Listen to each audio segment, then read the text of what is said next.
Stories of Old Greece and Rome by Emily Kipp Baker. Recording by Kevin Green. Chapter 1. In the Beginning.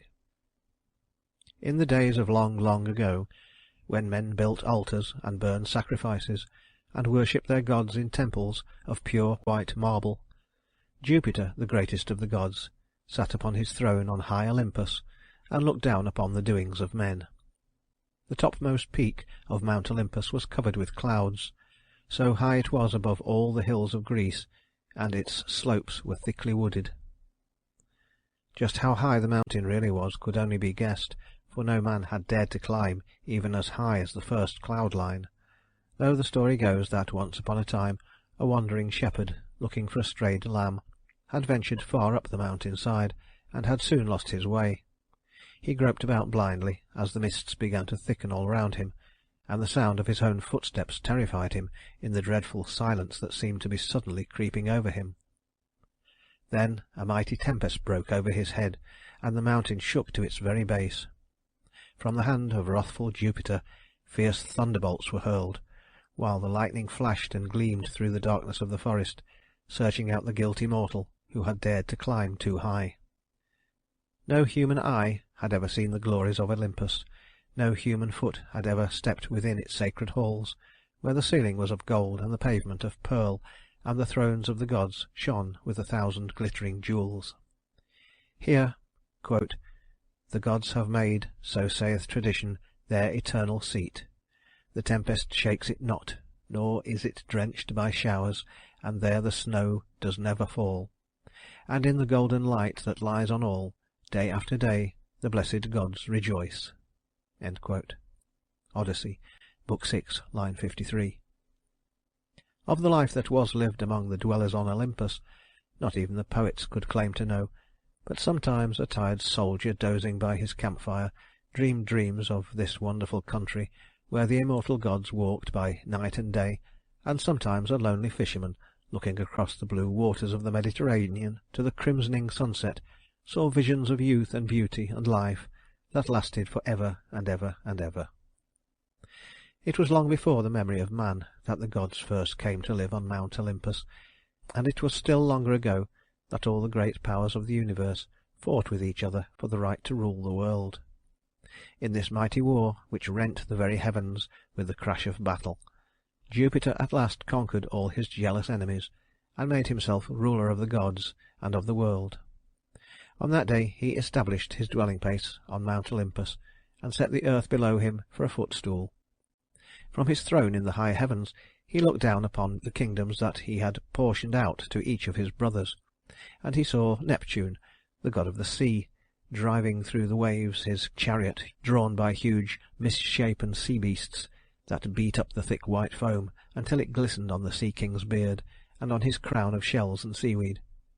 The other kingdom was so far away that even the all-seeing eyes of Jupiter were strained to catch any glimpse of the shapes that moved noiselessly there, for this was the realm of Pluto, god of the underworld, that dread country of darkness and unending gloom, where no ray of sunlight ever came, and where the sad spirits of the dead wept for the lost world of love and light and laughter. Sometimes the great billows of clouds that rolled at the foot of the red gold throne shut out for a moment all sight of the earth at his feet, but however thickly the mists gathered, Jupiter could always see old Atlas standing on the shore of Africa with the heavens resting on his bent shoulders. This giant had stood so long that forests of huge trees had sprung up around his feet, and they had grown so tall during the ages and ages that passed, that their topmost branches reached to the giant's waist, and almost hid him from the sight of men.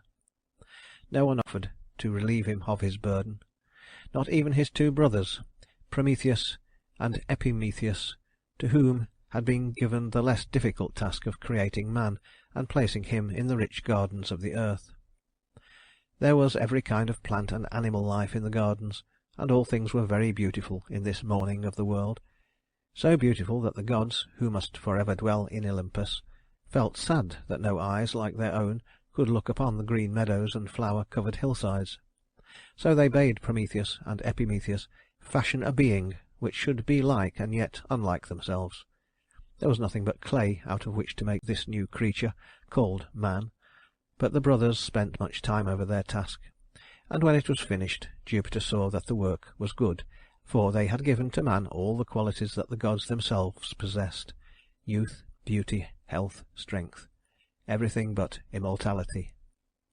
Then Prometheus grew ambitious to add even more to the list of man's blessings, and one day as he sat brooding by the seashore, he remembered that there was as yet no fire on the earth, for the only flame that burned in all the world was glowing in the sacred halls of Jupiter. For a long time he sat on the seashore, and before night fell he had formed the daring plan of stealing some of the divine fire that burned for always and always on Mount Olympus, and carrying it to the earth, that men might revel in its warmth and light. It was a bold thing to dream of doing, but Prometheus forgot the fear of Jupiter's wrath, so determined was he to carry out his plan.